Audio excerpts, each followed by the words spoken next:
பிராணசக்தின்னு சொன்னா எல்லா இடத்துலையுமே இருக்கிறது. பிராணசக்தி தண்ணியில் இருக்கிறது, உண்ணக்கூடிய உணவில் இருக்கிறது, காற்றில் இருக்கு, வீசக்கூடிய காற்றில் கூட இருக்குது. எல்லா இதுலையும் இருந்தாலும் கூட நம்ம கூட மூச்சு, நம்ம கூட விடக்கூடிய சுவாசத்திலும் அந்த அந்த பிராணசக்தி அடங்கியிருக்கிறது. இந்த பிராணசக்தியை நாம் வசப்படுத்த வேண்டும். நம்ம மூச்சு இழுத்து நிறுத்தும் போது அது அதில் இருக்கக்கூடிய அந்த சக்தி மட்டும், அந்த பிராண சக்தி மட்டும் நமக்குள் வசமாக வேண்டும். அது தேக்கப்பட வேண்டும், ஸ்டே ஆகணும். அப்படி ஆகும்பொழுது அந்த பிராண சக்தி ஆகப்பட்டது நமக்குள்ளே அடங்கி கிடக்கக்கூடிய யோக சக்தி, அது ஆத்ம சக்தியோடு அது இணைந்து மேல் எழும்பும் பொழுதுதான் அது யோக சக்தி என்று சொல்லப்படுகிறது. முழுமையான ஆற்றலோடு இது இயங்க தொடங்குகிறது. இந்த பிராண சக்தியை வசப்படுத்துவதனால தான் எல்லாமே நமக்கு கைகூடும். பிராணசக்தி வசப்படுத்துவது என்பது ஒரு சுலபமான ஒரு விஷயமே கிடையாது. உதாரணத்துக்கு சொல்லணும்னு சொன்னா, இதற்கு பிராணாயாம பயிற்சி,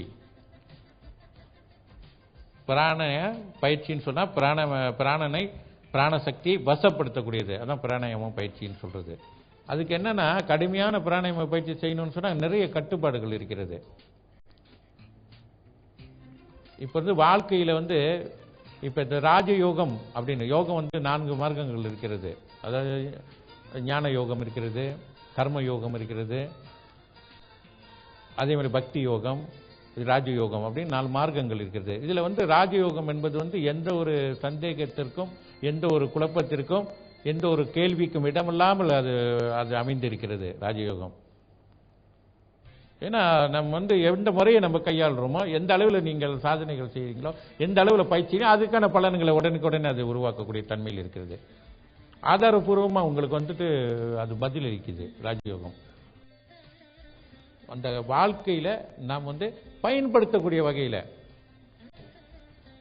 இறைவன் அருளால எந்த பாதிப்பும் இல்லாமல் வாழ்க்கையில அவங்க தியானம் செய்யணும், அந்த பயிற்சியை பயன்படுத்தணும், வாழ்க்கையில் அவங்க நல்ல மகிழ்ச்சியாக வாழணும். அதே நேரத்தில் மனதை கடவுள் மேல் செலுத்த வேண்டும். அவ்வளவுதான், அதான் தியானம். அது ஒரு முறை இறைவனோடு நாம் ஒரு தொடர்பு, ஆத்ம பரமாத்மாவோடு ஒரு தொடர்பை ஏற்படுத்தி கொடுப்பதே தியானம் தான். அதுக்கான ஒரு வழியை தேடி கொடுப்பது தான் இந்த பயிற்சியின் நோக்கம். அதனால வாழ்க்கையிலும் வாழ்ந்து கொண்டு வெற்றிகள் வெற்றி கொண்டு மகிழ்ச்சியாக வாழ்ந்து கொண்டு இறைவனை அடைவதற்கான ஒரு வழி, அவ்வளவுதான்.